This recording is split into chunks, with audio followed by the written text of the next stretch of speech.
Assalamu alaikum and peace be unto all of you. I'm here today. I just wanted to share with you briefly my story as to how and why I converted to Islam. So I'll just get started. So growing up, I actually was raised in a very devout Catholic household. Without fail, my parents used to bring us to church every single Sunday. We used to practice all of the holidays and celebrate all the holidays and the religious sense. My parents would fast on Fridays. I actually went to Catholic school my entire life, so definitely very well versed in the Catholic faith. But the one thing I will say is, even just growing up, I did know a lot about the faith, but I was never really brought to think about why I was particularly doing things, or you wouldn't really think very deeply into theology particularly. And it was after the fact, when I finished high school and I started going to post-secondary education, like college, university, that was when I finally actually started thinking a little bit about my faith. Maybe it was the rebellious sense in all of us when we finally become somewhat independent and we want to be our own person, but definitely it was a little bit more than that. I remember, just going to school after the fact, and it was the first time in my life I was actually intermingling with people that were not of the same faith group with me, just because, going to a Catholic school, all my friends were Catholic. I was a good girl. I never really went out a ton, so I can't say that I really had a lot of friends outside of my faith group. But when I actually went to college, university, I actually for the first time interacted and met, Muslims as an example, and it kind of made me think about my faith in a greater sense. Like, I remember, just going to church and thinking, for the first time in my life, like, we're not supposed to be worshiping idols, so why do we even have, statues inside the church that people are praying towards? Or if we're supposed to be praying to the one God, like, why are we praying to the Virgin Mary, or why are we praying to other people and saints when, God is the creator of all things and God is the Almighty? In that sense, like, it just kind of raised a lot of questions, or I started thinking simply about Trinitarian issues, and the fact that if Jesus was praying, who is he praying to if he is God? Or why would he be in need particularly? Like, a lot of these things, no matter who I would talk to, wouldn't really have a great resolution. Just to name a couple of other things, like, if God is eternal, then how could God die? Like, I really just couldn't wrap my head around a lot of these issues, and the more research I did, the more I realized that a lot of these theological issues came after the fact, and the pure Christianity was actually Unitarian, but it was the later kind of additions that changed the faith to make it what we know it as today, particularly, meaning kind of more of a Pauline Christianity. But I won't get into that. So generally, at that point, that was kind of when I was questioning a little bit more. But I really didn't have much of a solution. I just had questions. I started kind of looking into agnosticism, just because I figured, if Christianity is wrong and, all of these other religions are quote-unquote polytheistic, and I can't really accept that. They're either polytheistic or they're not particularly religions. They're more kind of like ways of thinking and whatnot. I don't really want to be involved with any of these, and I never really found a good monotheistic solution, but at the same time I wasn't really looking much into religion. But then it got to a point where I actually got in discussion about religion with some Muslims, actually, when I was at school. And I really didn't know much about their faith, to be quite honest. I had all of the stereotypical kind of ideas as to what Islam actually was. The fact that it was terrorist mongering and a violent faith, and they just want to convert everyone by the sword, quote unquote. or, you know, intolerant. They just wanted to kill everybody that didn't agree with them. You know, very, very shallow kind of ideas as to what this faith was. But the more I kind of started asking questions about it, the more I was kind of finding myself strangely attracted to this religion, basically because of the fact that they believed in the existence of the one God. They believed in God's oneness.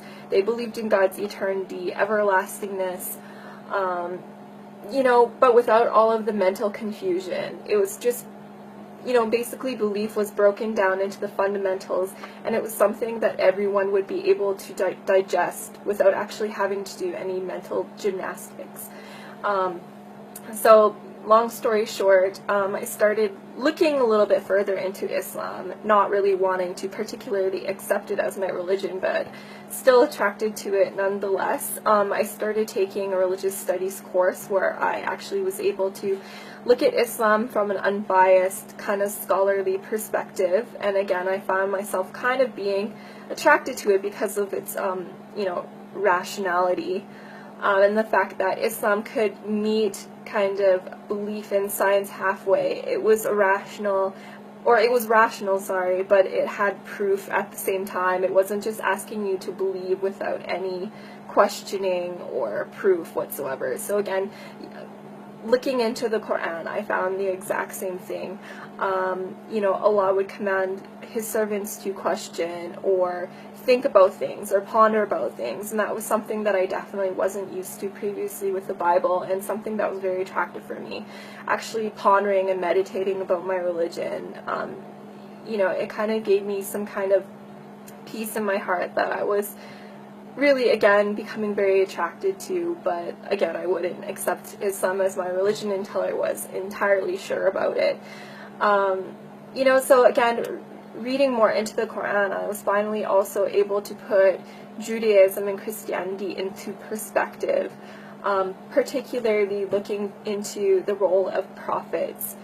Jesus is seen in Islam as a prophet and not being divine. And again, if you look at the Bible from a Quranic perspective, you'll see again all of these proofs in the Bible. The fact that Jesus, peace be upon him, attests to the oneness of God, and never anywhere in the Bible does he ever claim divinity,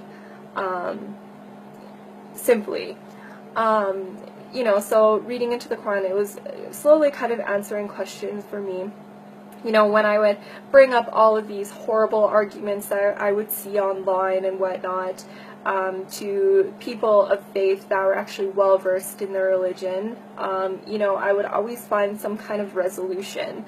Whenever I had a question about Islam, I always thought that it would kind of be a breaking point, and this would be the reason why I can't particularly believe in this faith, but it always ended up being to the contrary. And, you know, along my journey, I was probably looking into Islam for maybe about, I would say, 2 years or so, and it was continuously the same thing, where it was just, it was working for my benefit and not on the contrary. And basically, whenever I would see all of these negative comments online or get all these negative comments from people, or even myself argue with people, it would just bring me to gather more knowledge about the religion, and actually got me to a point where I was very comfortable accepting Islam for what it was, but I still didn't make that final step of affirming my faith. And then I found it was actually just one very last driving point that brought me to accepting Islam. When I was actually very close to accepting Islam, I was doing an internship in Edmonton, where I was in school at the time, and this was coming to an end, and I was on my way back to Calgary, where I would actually be living with my older sister for the first time in many years, because she had actually been in Edmonton for university and I was in Calgary. It was just a big jumble. But anyways, so that was the very first time I would be living with her in years. And I just remember one morning, I remember this very vividly, and it was actually the middle of Ramadan. I wasn't practicing or anything yet at that point. I'm still looking into Islam, but I heard like some crazy rustling noises and business going on in the kitchen, and I was like, what is this? What is going on? And it was really early in the morning, and then I found my sister in there eating a bowl of cereal, and like she had all this food around her. And I kind of questioned her as to what she was doing, and I realized at that point that she was trying to attempt to fast.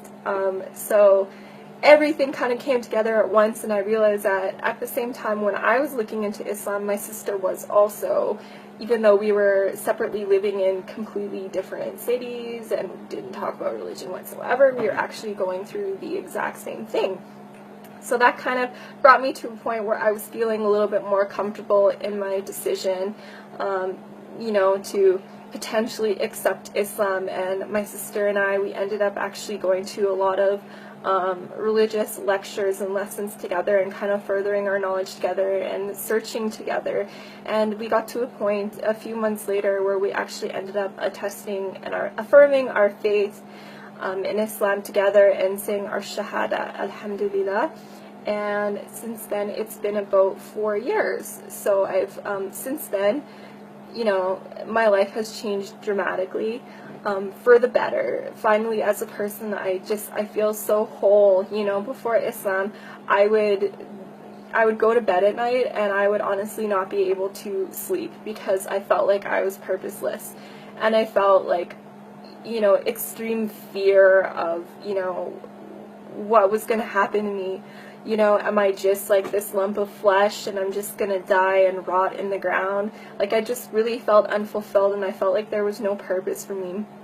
But in my life now, I can say that every single moment of every day, I feel like I'm accounting for it, and I actually have a purpose, and our purpose is to worship the Creator and devote our life to the Creator in the way that He has outlined in the Quran.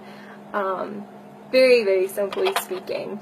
But anyways, so that's my story. I'm going to keep it short and leave it at that, but inshallah, I hope any of you out there perhaps benefited from this story, and I hope to be of service to anybody, you know, with any questions about Islam whatsoever. I would love to kind of dispel any myths and use my knowledge that I've gained over the past couple of years to, you know, maybe inspire you guys in some way, or at least provide you with some knowledge, or answer any of the questions that you've been burning to have answers to. But for now, assalamu alaikum.